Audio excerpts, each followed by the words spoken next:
In today's video, with a nod of the head to Curtis from the VSO Gun channel, we're going to talk about why I decided to get a silencer or suppressor, whatever you want to call it, from a home defense pistol.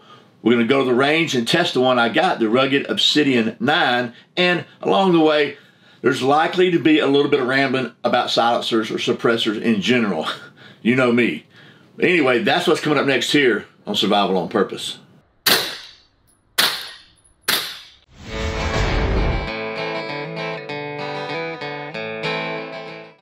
Welcome back to Survival on Purpose. My name's Brian. Thanks for joining me for another video which might get demonetized. I am going to try to follow all of YouTube's guidelines, but you just never know with stuff that goes bang, right? So, as I said today, with a nod to Curtis at VSO Gun channel, we're going to talk about why I decided to get a silencer slash suppressor, whatever you want to call it, for my nightstand gun, this Glock 19. And we're going to take the one I got, the Rugged Obsidian 9, this is the one I chose, to the range, see how quiet it really is. And like I said, along the way, you know me, there's probably going to be a little bit of rambling about silencers or suppressors in general. And since I brought that up, let's just get that out of the way right now. Is it a silencer or a suppressor? I don't care. You can call it what you want to. My friend James Yeager always insisted on calling it a silencer, which is what Hiram Maxim, the inventor of the product, originally, the inventor of the concept, called his, which is what the ATF calls it on their forms that you have to file to get your tax stamp. We'll talk about that briefly maybe in a minute. So silencer is legitimate to me, but there are a lot of people who say call it a suppressor because silencer gives people the wrong idea who don't know anything about guns, and they think it is Hollywood quiet, but it really isn't. It quiets it down. It's like a muffler for a gun. So if you think it's going to sound like you see on the movies, probably not. But it definitely sounds like a bang, but it's just not as loud a bang. So you call it a silencer, call it a suppressor. I don't care. The company that makes this one is named Rugged Suppressors, so they call it a suppressor. We're going to talk about a few more things about silencers and suppressors in general, and then we're going to take it to the range and see how well this one actually performs right after this word from today's video sponsor. You knew that was coming. Today's video is sponsored by my friends at XS Sights, the fastest sight in any light. I've been using XS Sights for a lot of years, and it's really cool to have them as a channel sponsor. XS Sights are made in the USA in the great state of Texas, and you can save 15% on your order at their website by using the coupon code SOP15. Okay, we're back, and as I said, I'm going to try to keep the rambling to a minimum, so bear with me if I don't. But the first thing I want to talk about is why I decided to pick a silencer, or to get a silencer for my nightstand gun, is what we'll call it. And I'm very fortunate, by the way, to be able to have a dedicated nightstand gun. I put this on my nightstand every night, and along with a handheld flashlight, and I have a quick way to defend my family if I need to. I mentioned a handheld flashlight because you see a light on here, but this is not the primary light that I use to identify a target. It has to be a handheld because I don't want to be pointing this pistol at somebody I love. So that being said, Curtis at VSO Gun Channel did a video a little while back and kind of explaining why he thought it was a good idea to have a silencer on your home defense weapon, and it just got my attention. I thought, you know what, he's right. If you've ever shot a firearm indoors or even outdoors, but especially indoors, and you haven't been wearing hearing protection, the first thing you hear is a bang. The second thing you hear is a high-pitched whining noise that goes on for a long time. Some of us hear it most of the time. But not only is that going to affect you, it's going to affect everybody else in your house, and which might affect your ability to tell them to get down or get out of the way or whatever for them to hear you. Either way, it damages your hearing, so why take that risk, right? You already have enough to deal with if you have to deal with defending yourself. So that being said, I decided to get one, and I picked this one. This is a Rugged Obsidian 9. There are several other good ones on the market. This is not an ad for Rugged. This is the one I picked, and so this is what I've got to show you. And we're going to take this to the range in just a minute. Well, I took it to the range, okay, a couple of days ago, but we're going to look at the footage in just a minute. But first, if you would just please allow me a little bit more rambling. I want to talk about silencers slash suppressors in general. There's a lot of misunderstanding about these things in today's world. A lot of people seem to have the idea that you got to have a special permit, or you have to have some kind of special class, something license, or anything like that. That's not the case. Silencers are regulated by the National Firearms Act, which is almost 90 years old. So to buy one of these, you have to go through an enhanced background check. You got to pay a $200 tax stamp. So whatever they cost, add $200 to it, and then you have to wait on the government to approve your application, and then you'll get your tax stamp back, and you can go pick it up from whoever has it, wherever you bought it. It took me about a month to get mine. So from the time that I did my paperwork to the time that I finally got my tax stamp and I can go pick this thing up. That's all I want to say about that. So let's talk about this one, and I'll tell you why I chose this one. There's a couple of other ones, but honestly, one of the reasons I picked this one is because I had a good experience with the first one I bought from this company. So I like the way the design is. And another reason is because this one, and there's several others that do this well, it's modular. You can take it down, so it either looks like this or it looks like this. So certainly this is a lot longer, more cumbersome, but as you might have guessed, this is going to be your quietest configuration because it's got more baffles and more room to absorb the gases and the expanding gases that make the sound. It just depends on what your application is, what you like, but I'm probably going to use the compact because it's just a matter of keeping it a little less unwieldy, so to speak. So let's talk about real quickly about the barrel. You notice it's got this barrel's got a little cap on the end of it because it's threaded, because you have to have some way to mount this thing onto the pistol. And most pistols are just directly mount to the barrel. Some rifles you have all kinds of different mounts, but most pistols use a direct mount.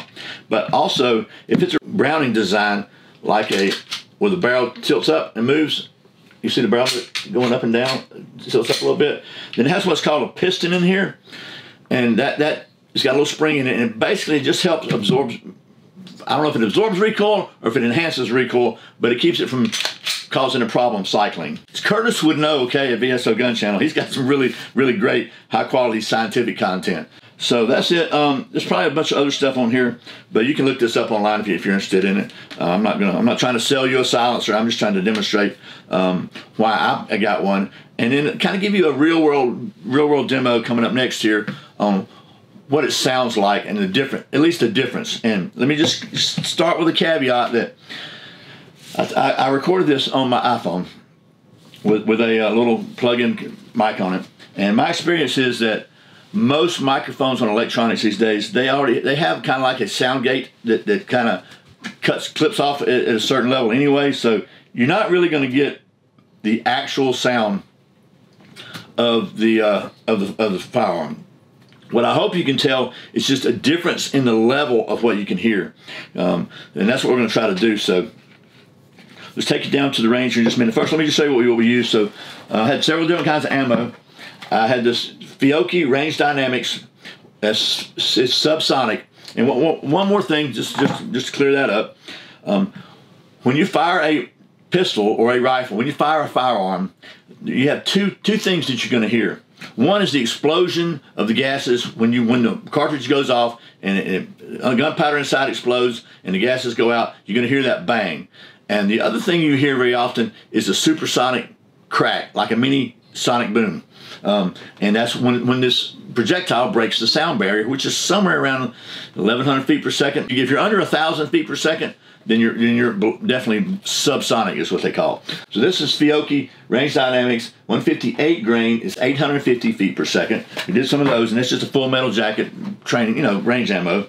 This one is the Winchester Super Suppressed 147 grain, and it was coming in at 990 feet per second. Then I also checked out three different kind of self-defense type ammo.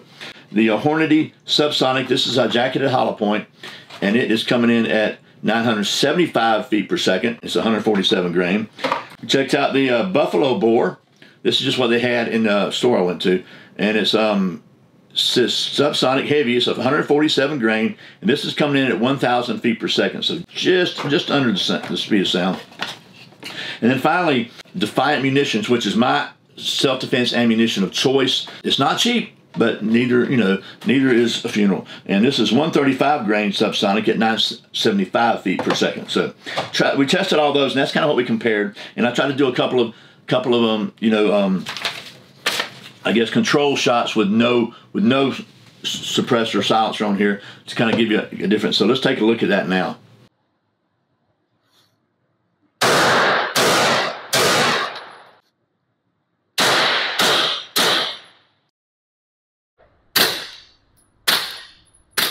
Now, I'm going to go with the defensive ammo and the complete full module. And we're going to start again with the Buffalo Bore.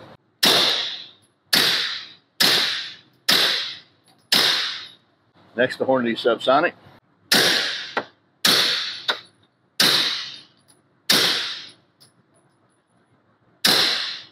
Finally, Defiant Munitions.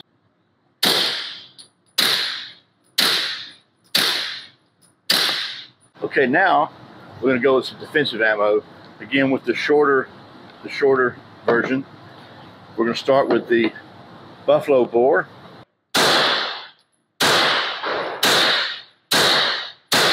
Okay, next, we'll go with the Hornady Subsonic.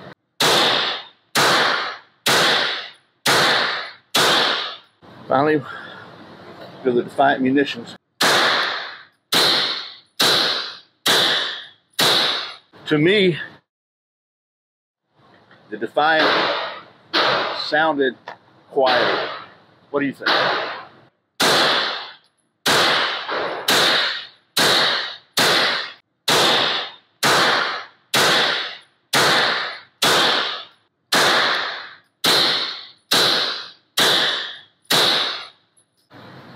Okay, actually, I'm gonna go outside the bounds of standard safety and just take one for the team. I want to see, I've got the Defiant loaded up, which is what I'm going to use for home defense.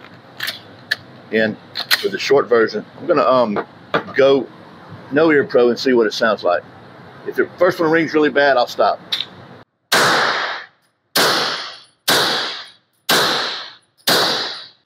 Honestly, no ringing, and I'm standing next to a wall.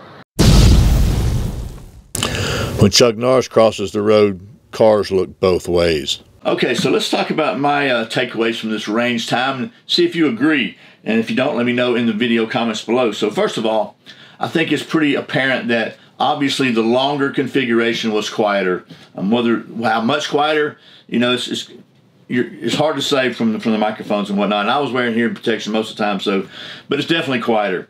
And then when it comes to which ammo is quieter, surprisingly, for me, and I'm not just shilling for Defiant Munitions because I paid for all this ammo. They didn't send me anything. But to me, the Defiant Munitions seem to be quieter. That's it. If you've been interested in silencers, maybe this is maybe a little more than you care to know. But hopefully this video has been somewhat informative, reasonably entertaining, and I sincerely appreciate you watching Survival on Purpose. Remember, survival's not an accident, so be prepared and be quiet. I'll see you next time.